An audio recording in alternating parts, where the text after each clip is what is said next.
اصطفى اما بعد فاعوذ باللہ من الشیطان الرجیم بسم اللہ الرحمن الرحیم اذهبوا بقمیصی ھذا فألقوه على وجه ابی یأتی بصیرا صدق اللہ مولانا العظیم ان اللہ وملائکتہ یصلون علی النبی یا ایہا الذین آمنوا صلوا علیہ وسلموا تسلیما درود پاک بآواز بلند پڑھیں الصلاۃ والسلام علیک یا سیدی یا رسول اللہ وعلی آلک واصحابک یا سیدی یا حبیب اللہ الصلاۃ والسلام علیک یا سیدی یا رحمۃ للعالمین وعلى آلك واصحابك یا سیدی یا شفیع المذنبین ہزاروں درود و ہزاروں سلام بارگاہ محمد علیہ الصلاۃ والسلام۔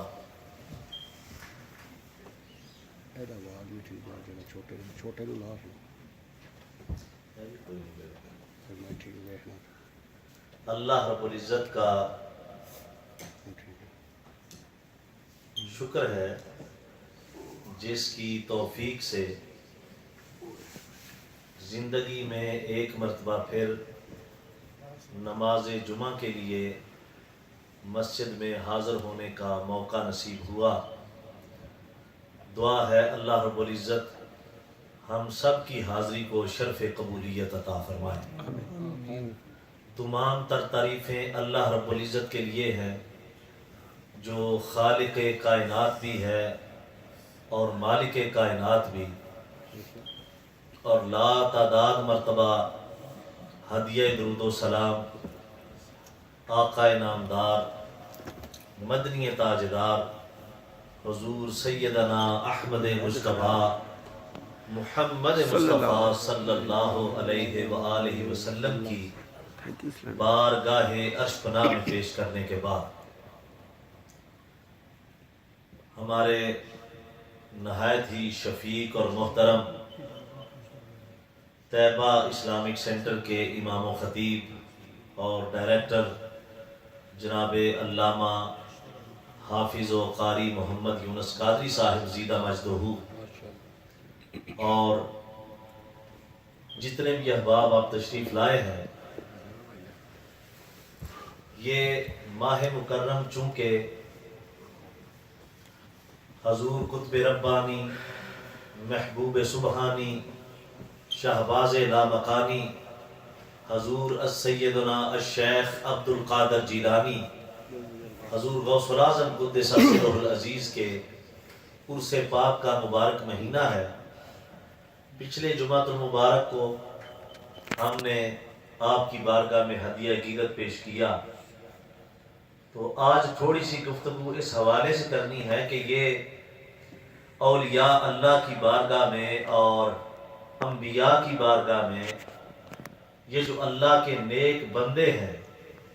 ان کا وسیلہ جب ہم اللہ کی بارگاہ میں پیش کرتے ہیں اور ان کی چیزوں سے، ان کے آثار سے ہم برکتیں حاصل کرنے کی کوشش کرتے ہیں، کیا اس چیز کا وجوب اور اس چیز کا کوئی ثبوت اللہ رب العزت نے قرآن پاک میں یا حدیث رسول میں موجود ہے یا نہیں؟ تو اس حوالے سے میں نے سورہ یوسف کی ایک مختصر سی آیہ کریمہ آپ کے سامنے تلاوت کی ہے۔ اس کا پس منظر کچھ یوں ہے کہ آپ سب احباب جانتے ہیں، آپ نے سن رکھا ہے کہ حضرت یوسف علیہ السلام کو آپ کے بھائیوں نے گھر سے لیا اور پھر بہانے کے ساتھ لے کے گئے، چونکہ حضرت یوسف علیہ السلام سے آپ کے باپ حضرت یعقوب علیہ السلام کو دوسرے بیٹوں کی نسبت زیادہ محبت تھی، زیادہ پیار تھا، اور بھائی جو ہیں وہ حسد کا شکار ہو گئے، جیلسی کرنے لگے۔ تو انہوں نے پلان یہ کیا کہ ہم ایسا کرتے ہیں کہ یوسف کو بہانے سے، شکار کے بہانے گھر سے لے جاتے ہیں اور جا کے اس کو کسی اندھے کنویں میں پھینک دیں گے، اس کو قتل کر دیں گے، اور ہر روز ہم جو یہ معاملہ دیکھتے ہیں کہ حضرت یعقوب علیہ السلام ان سے زیادہ پیار کرتے ہیں، وہ معاملہ ہمیشہ کے لیے ختم ہو جائے. تو اسی لیے یہ سارا سورہ یوسف میں اللہ رب العزت نے بیان فرمایا ہے. وہ لے کر چلے گئے اور کنویں میں پھینکا. کنویں میں پھینکنے کے بعد پھر وہ واپس آئے. واپس آ کے اپنے باپ حضرت یعقوب علیہ السلام کو عرض کی کہ ان کو جو ہے وہ شیر یا دوسرا کوئی جنگلی جانور کوئی وہ کھا گئے ہیں یا اٹھا کے لے گئے ہیں. تو حضرت یوسف علیہ السلام چونکہ اللہ کے نبی ہیں، انہیں علم تو تھا، لیکن اللہ کی رضا کے لیے انہوں نے اپنے بیٹے یوسف علیہ السلام کی جدائی میں رونا شروع کر دیا. اور اتنا روئے اپنے بیٹے کی جدائی میں رو رو کر ان کی بینائی چلی گئی، آنکھیں ضائع ہو گئیں، وہ دیکھنے کے قابل نہ رہیں. اپنے بیٹے کی محبت میں اتنا روئے. ادھر حضرت یوسف علیہ السلام جو ہیں، اللہ کا امر یہ ہوتا ہے کہ وہ مصر کی بادشاہی اللہ انہیں عطا کرتا ہے. چونکہ بڑا لمبا واقعہ ہے، میرا موضوع یہ نہیں ہے، میں نے جو عرض کرنا ہے اس کی طرف لے کے جا رہا ہوں. مصر کی بادشاہی اللہ رب العزت نے انہیں عطا فرما دی. وہ تخت پر متمکن ہوتے ہیں اور بادشاہ مصر بن جاتے ہیں. پھر قحط پڑتا ہے تو پھر وہی حضرت یوسف علیہ السلام کے بھائی وہاں پہ غلہ لینے کے لیے جاتے ہیں. اور جا کے پھر معاملہ یوں ہوتا ہے کہ بات ڈسکلوز ہو جاتی ہے، پتہ چل جاتا ہے کہ یہ میرے ہی بھائی ہیں. اور بھائیوں کو یہ پتہ چل جاتا ہے کہ یہ ہمارا ہی بھائی یوسف ہے جو آج مصر کا بادشاہ بنا ہوا ہے، جسے ہم نے بچپن میں قتل کر دیا تھا، کنویں میں پھینک دیا تھا. پھر حضرت یوسف علیہ السلام نے پوچھا کہ اے میرے بھائیوں، مجھے یہ بتاؤ کہ میرے باپ یعقوب کا کیا حال ہے، ان کی کیا صورتحال ہے، وہ زندہ ہیں، کیا کر رہے ہیں، صورتحال کیا ہے، ان کی صحت کیسی ہے. تو بھائیوں نے کہا کہ ہمارے باپ یعقوب علیہ السلام آپ کی جدائی میں رو رو کے وہ اتنا روئے ہیں کہ ان کی آنکھیں چلی گئی، اب وہ دیکھ نہیں سکتے. تو جو آیہ کریمہ قرآن پاک کی میں نے آپ کے سامنے تلاوت کی، اللہ رب العزت نے اس کو قرآن پاک میں سورہ یوسف میں کچھ اس انداز میں بیان فرمایا کہ اللہ رب العزت نے فرمایا کہ یوسف علیہ السلام نے اپنے بھائیوں سے کہا اذهبوا بقمیصی ھذا، اپنی قمیض اتاری جو آپ نے پہنی ہوئی تھی، اور فرمایا کہ یہ جو میری قمیض ہے یہ لے جاؤ، فَأَلْقُوهُ عَلَى وَجْهِ أَبِي، میری اس قمیض کو میرے باپ کی آنکھوں کے اوپر رکھنا. جب میری آنکھوں کے اوپر اس قمیض کو میرے باپ کی آنکھوں کے اوپر رکھو گے، یا کی بصیرہ، اللہ رب العزت میرے باپ کی آنکھوں کو واپس لوٹا دے. یعنی دیکھنا یہ ہے کہ اللہ کے نبیوں کی استعمال شدہ چیزیں، اللہ کے ولیوں کی استعمال شدہ چیزیں، ان کے اندر برکت ہے یا نہیں. وہ طریقہ وسیلہ ان کو اللہ کی بارگاہ میں پیش کیا جا سکتا ہے، نہیں وہ نفع دے سکتی ہیں یا نہیں، ان کے اندر کوئی فائدہ ہے یا نہیں ہے. نبی کا عمل جو ہے وہ حجت کے طور پر پیش کیا جاتا ہے. تو میں نے بجائے اس کے کہ میں کسی ولی اللہ کی بات کرتا یا آج کے دور کے کسی اولیاء کی بات کرتا تو کچھ لوگ یہ اس کے اوپر اعتراض ہو سکتا ہے، جی یہ قرآن حدیث کے اندر تو بات موجود نہیں ہے قبلہ شاہ صاحب، اس لیے ہم اس کو نہیں مانتے. قرآن پیش کرو یا حدیث پیش کرو پھر مانیں گے. تو سورہ یوسف میں اللہ رب العزت نے حضرت یوسف علیہ السلام کے عمل کو رہتی دنیا تک کے لیے حجت بنا کے پیش کر دیا کہ لوگوں سنو، میں نے انبیاء کے تبرکات کے اندر بھی شفا رکھی ہے، اولیاء کے تبرکات کے اندر بھی شفا رکھی ہے. تم وسیلے کے طور پہ انبیاء کی چیزوں کو استعمال کرو گے تب بھی اللہ شفا عطا فرمائے گا، اولیاء کی چیزوں کو استعمال کرو گے تب بھی اللہ شفا عطا فرمائے گا. حضرت یوسف علیہ السلام نے فرمایا کہ میرے بھائیوں، اذهبوا بقمیصی، یہ جو قمیص میں نے پہن رکھی ہے، فَأَلْقُوهُ، یہ جب لے کر جاؤ گے، عَلَى وَجْهِ أَبِي، میرے باپ کے چہرے کے اوپر میری اس قمیص کو لگاؤ گے، یا کی بصیرہ، میری قمیض کی برکت سے اللہ میرے باپ کی آنکھوں کو واپس. قمیص جس کی جا رہی ہے وہ بھی اللہ کا نبی ہے، جس کی طرف جا رہی ہے وہ بھی اللہ کا نبی ہے. اب یہ کہنا کہ درجے میں جو بڑا ہو اس کا وسیلہ اختیار کیا جا سکتا ہے، جو درجے میں چھوٹا ہو اس کا وسیلہ اختیار نہیں کیا جا سکتا، بلکہ قرآن پاک کی طرف آئیں۔ حضرت مریم سلام اللہ علیہا حضرت زکریا علیہ السلام کی کفالت میں آتی ہے، یہ قرآن پاک کے اندر اللہ رب العزت ارشاد فرماتا ہے۔ اور جب زکریا علیہ السلام کی کفالت میں حضرت مریم سلام اللہ علیہا کو بچپن میں دے دیا گیا تو اللہ کا قرآن کہتا ہے کہ دروازے کو بند کر دیا گیا۔ حضرت مریم سلام اللہ علیہا بچپن میں چھوٹی سی عمر میں اس حجرے کے اندر موجود ہے، دروازہ بند ہے، تالا لگا ہوا ہے۔ کئی دن گزرتے ہیں تو حضرت زکریا علیہ السلام کو خیال آتا ہے کہ چھوٹی سی بچی مریم حجرے میں ہے، میں نے تو کئی دنوں سے اس کو کھانا نہیں دیا، اس کی پیاس ہوگی، وہ بھوک سے مر گئی ہوگی۔ قرآن کہتا ہے اللہ اکبر، جب حضرت زکریا علیہ السلام نے حجرے کا دروازہ کھولا، حجرے کا دروازہ کھول کے کیا دیکھتے ہیں کہ بے موسم پھل اللہ نے حضرت مریم کے سامنے رکھے، ان کی کفالت ہو رہی ہے۔ بے موسم پھل حضرت زکریا نے حضرت مریم سلام اللہ علیہا کے حجرے میں جب دیکھے تو یہاں سے فوراً حضرت زکریا کے دل میں خیال آیا۔ آپ کی اولاد نہیں تھی، آپ بڑھاپے میں تھے، جب دیکھا کہ بے موسم پھل ہیں مریم کے سامنے پڑے ہوئے، ذرا توجہ فرمائیے حکمت کیا ہے، موسم پھل کا نہیں ہے، جن پھلوں کا موسم نہیں وہ پھل مریم کے سامنے پڑے ہوئے۔ اب ان پھلوں کو دیکھ کے حضرت زکریا کے دل میں خیال آ رہا ہے میں بوڑھا ہو چکا ہوں، اب میرے پاس اولاد کا موسم تو نہیں ہے، میری عمر جا چکی ہے۔ خیال آیا جو میرا مالک، جو رب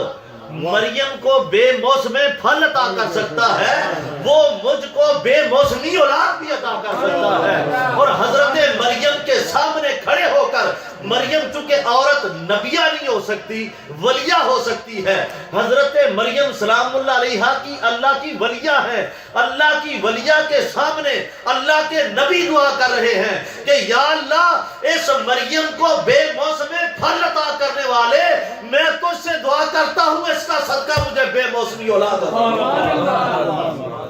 پھر اللہ نے حضرت یحییٰ کو عطا فرمایا اور ارشاد فرما دیا اس نام کا بیٹا ہم نے آج تک دنیا میں پیدا نہیں کیا۔ یہ یحییٰ پہلی مرتبہ ہم نام بھی رکھ رکھے ہیں اور خوشخبری دیتے ہیں کہ ہم آپ کو یحییٰ عطا کرتے ہیں، یعنی کہ نبی ایک ولیہ کا وسیلہ اختیار کر رہا ہے اور برکت اس سے حاصل کر کے دعا کر رہا ہے یا اللہ جیسے اس حجرے کے اندر مریم کو بے موسم پھل عطا کر رہا ہے، میں تیرے آگے دعا کر رہا ہوں کہ مجھے بھی اسی طرح، بے شک میری عمر گزر چکی ہے، اب اولاد کا موسم بھی نہیں، میں اولاد پیدا کرنے کے قابل بھی نہیں، لیکن میں پھر بھی دعا کرتا ہوں کہ یا رب العالمین اس مریم چھوٹی بچی کا صدقہ مجھے بے موسمی اولاد عطا فرما۔ اور پھر اللہ قبول فرماتا ہے، بے موسمی اولاد عطا فرماتا ہے۔ حضرت یحییٰ علیہ السلام اللہ رب العزت نے عطا فرما دی۔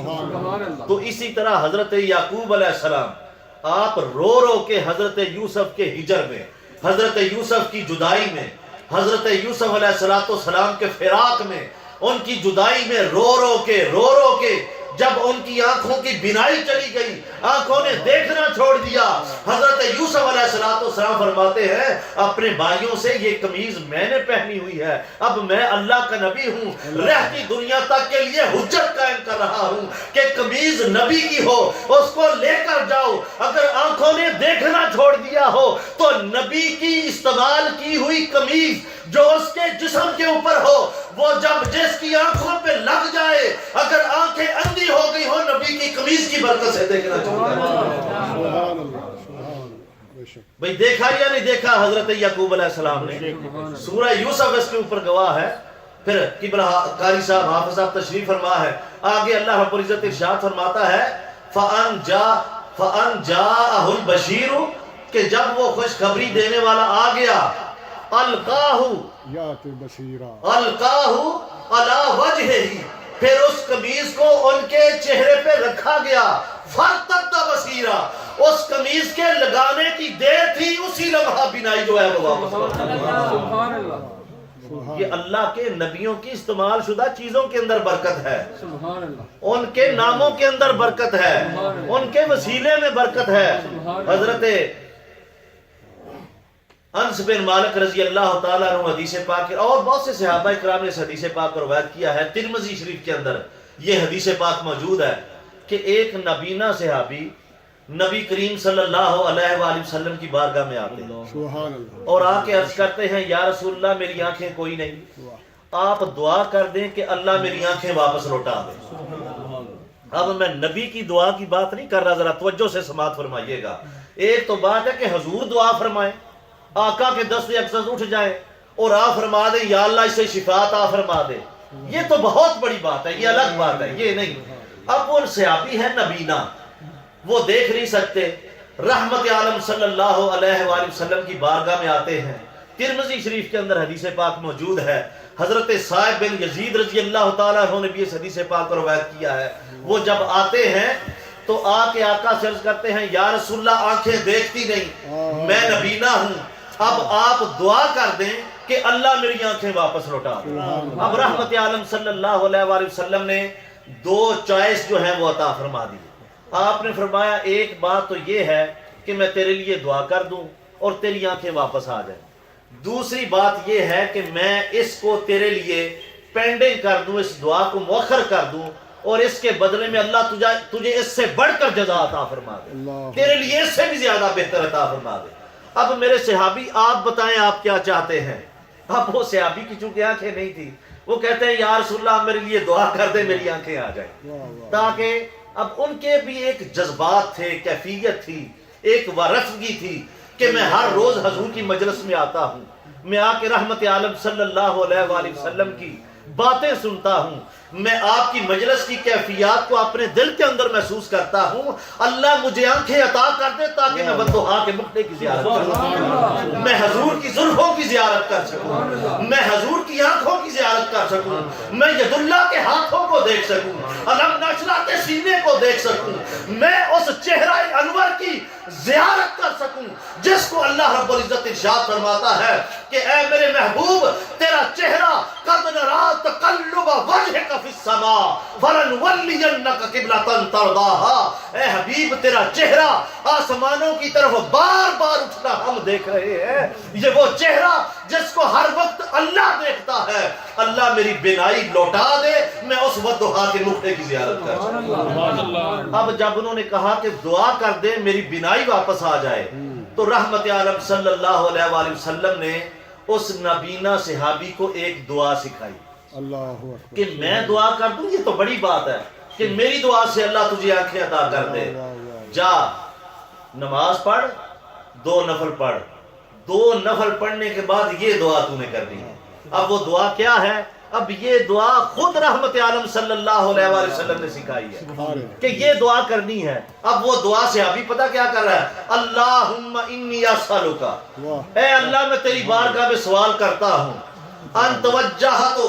بنبی محمد نبی الرحمہ، نبی رحمت محمد مصطفیٰ کے وسیلے سے میں تیری بارگاہ میں التجا کرتا ہوں یا رب العالمین۔ پھر کیا کہتے ہیں؟ یا محمد انی توجہت الیک ربی، یا محمد یا رسول اللہ میں آپ کے وسیلے سے اپنے رب کی طرف متوجہ ہوتا ہوں، فی حاجتی، اپنی اس حاجت کے بارے میں۔ پھر صحابی بیان فرماتے ہیں کہ ہم نے دیکھا جب اس نبینا صحابی نے ترمذی شریف کی حدیث پاک ہے، رحمت عالم صلی اللہ علیہ وآلہ وسلم نے خود یہ الفاظ اس صحابی کو سکھائے ہیں کہ یہ دعا کرنی ہے کہ یا اللہ میں تجھ سے سوال کرتا ہوں محمد مصطفیٰ نبی رحمت کے وسیلہ سے، اور یا رسول اللہ میں آپ کے وسیلہ سے اللہ کی طرف متوجہ ہوتا ہوں۔ جب حضور کا وسیلہ دیا، صحابی بیان فرماتے ہیں کہ اللہ نے اسی لمحہ اس نبینا صحابی کی بینائی کو واپس اور اس نے حضور کے چہرے کو دیکھنا شروع کر دیا۔ تو یہ ہے کہ اللہ کے نبیوں کی، اللہ کے ولیوں کی، اللہ کے بندوں کی چیزوں میں اللہ رب العزت نے برکات رکھی ہوتی ہے، جو چیزیں وہ استعمال کرتے ہیں۔ حضرت ام سلمہ رضی اللہ، اس سے پہلے ایک اور حدیث پاک سنی، حضرت اسماء بنت ابی بکر رضی اللہ تعالیٰ عنہ بیان فرماتی ہیں، حضرت ابو بکر صدیق رضی اللہ تعالیٰ عنہ کی آپ بیٹی ہیں، آپ ارشاد فرماتی ہیں کہ نبی کریم صلی اللہ علیہ وآلہ وسلم کا جبہ مبارک یہ حضرت عائشہ صدیقہ رضی اللہ تعالی عنہا کے پاس تھا. سبحان اللہ. وہ برکت کے طور پہ حضرت عائشہ صدیقہ نے اس آپ کے جبہ مبارک کو، اب اس جبے کا پورا جو حلیہ ہے، جو اس کی پوری ایک حائط ہے، وہ حضرت اسماء بنت ابی بکر حدیث پاک میں بیان کرتی ہیں کہ وہ جبہ کیسا تھا، اس کی بناوٹ کیسی تھی، اس کے اندر لائننگ کیسی تھی، وہ کسرا کے جو بادشاہ ہیں ان کے مطابق کیسے ملتا تھا. یعنی کہ وہ جبے کی پورا جو ہے وہ نقشہ حضرت اسماء بنت ابی بکر نے بیان فرمایا ہے. اور عرض کرتی ہیں کہ وہ جبہ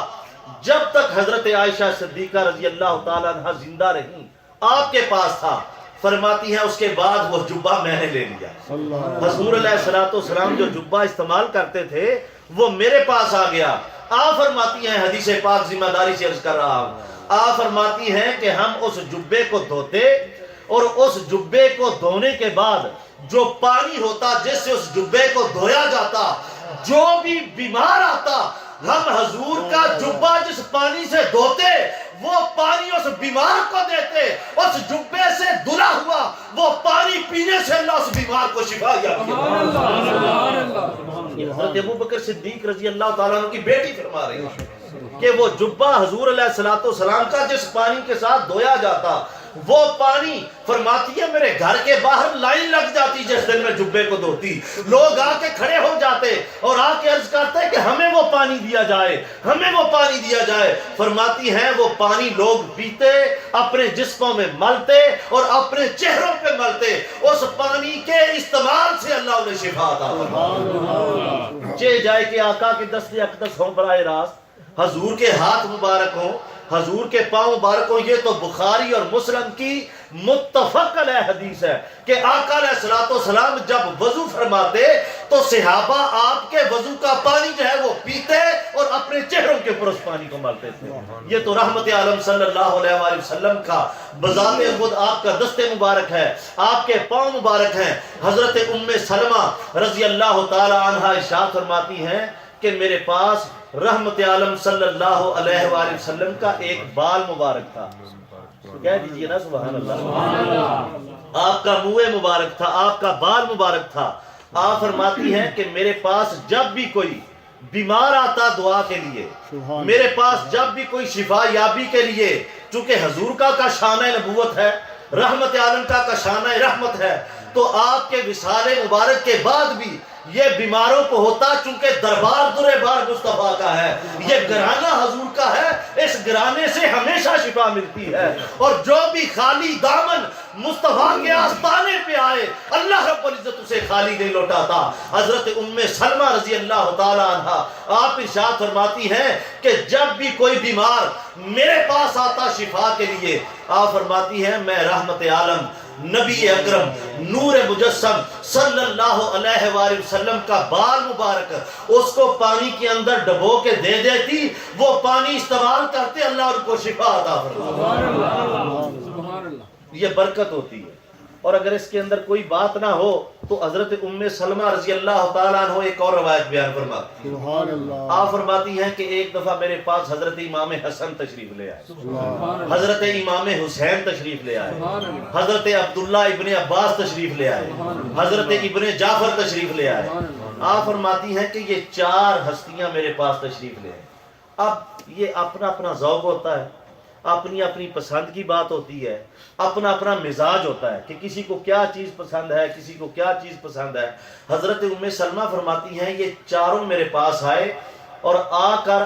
میرے سامنے ایک فرمائش رکھ دی. عرض کی کہ ہم ایک فرمائش لے کر آئے ہیں. حضرت ام سلمہ عرض کرتی ہیں کہ میں نے عرض کی کہ کیا فرمائش ہے. آپ فرماتی ہیں کہ ان چاروں ہستیوں نے، حضرت امام حسن علیہ السلام نے، حضرت امام حسین علیہ السلام نے، حضرت عبداللہ ابن عباس نے اور حضرت ابن جعفر نے کیا فرمائش کی. حضرت ام سلمہ چونکہ ازواج مطہرات میں سے ہیں، نبی کریم صلی اللہ علیہ وآلہ وسلم کی زوجہ محترمہ تھی، تو آ کے ان سے کہتے ہیں کہ اے مائی صاحبہ، جو کھانا حضور پسند فرماتے تھے ہمیں آج وہ کھانا پکا کے دے تاکہ ہم ویسا کھانا کھائیں جو مصطفیٰ کھایا کرتے ہیں. ہم وہ کھانا کھانا چاہتے ہیں جو حضور نے پسند فرمایا، جو حضور کھایا کرتے تھے۔ بھائی چیزیں تو دور کی بات، صحابہ اٹھ کے اور شہزادگان حسنین کریمین وہ چیزیں پسند کرتے اور فرمائش کرتے کہ ہمیں ویسا کھانا دیا جائے جیسا کھانا محمد مصطفیٰ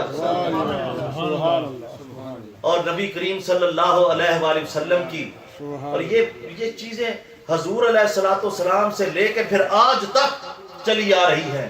تابوت سکینہ کا واقعہ اللہ رب العزت نے قرآن پاک میں خود ارشاد فرمایا۔ یہ کہہ دینا کہ آثار میں اور استعمال شدہ چیزوں میں، انبیاء کی استعمال شدہ چیزوں میں، اولیاء کی استعمال شدہ چیزوں میں برکت نہیں ہوتی، ان کو وسیلے کے طور پہ جو ہے وہ پیش نہیں کیا جا سکتا۔ یہ تابوت سکینہ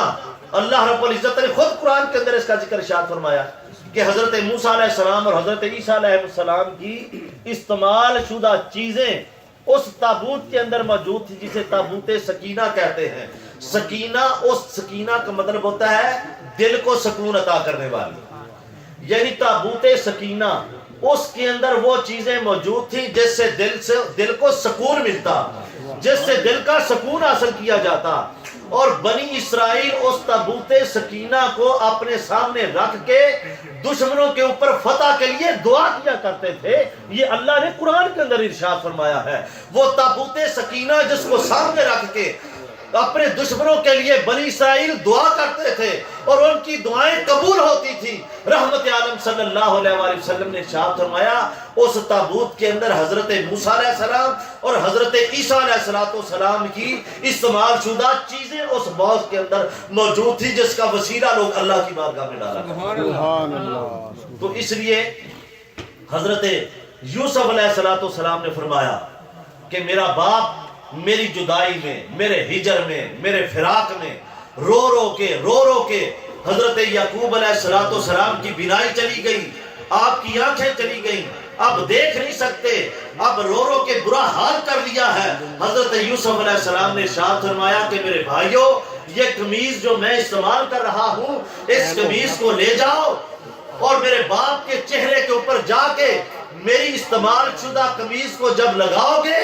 یاتی بصیرہ، اللہ میرے باپ کی بینائی واپس لوٹائے گا۔ اور اگلی آیت میں ارشاد فرمایا جب بھی لگائی گئی فرتد بصیرہ، اللہ نے بینائی کو واپس لوٹایا۔ اللہ نے حضرت یعقوب علیہ السلام کی آنکھوں کو دوبارہ روشن کر دیا، اور جب قمیض آ رہی تھی تو حضرت یعقوب علیہ السلام فرماتے ہیں آج میں یوسف کی خوشبو کو محسوس کر رہا ہوں، آج مجھے یوسف کی خوشبو آ رہی ہے۔ ابھی قمیض رستے میں ہے، پہنچی نہیں، تو حضرت یعقوب پہلے ہی فرماتے ہیں کہ آج مجھے اپنے بیٹے یوسف کی خوشبو آ رہی ہے۔ تو جمعہ کے اوپر وقت چونکہ کم ہوتا ہے، زیادہ وقت نہیں ہوتا، وقت زیادہ ہو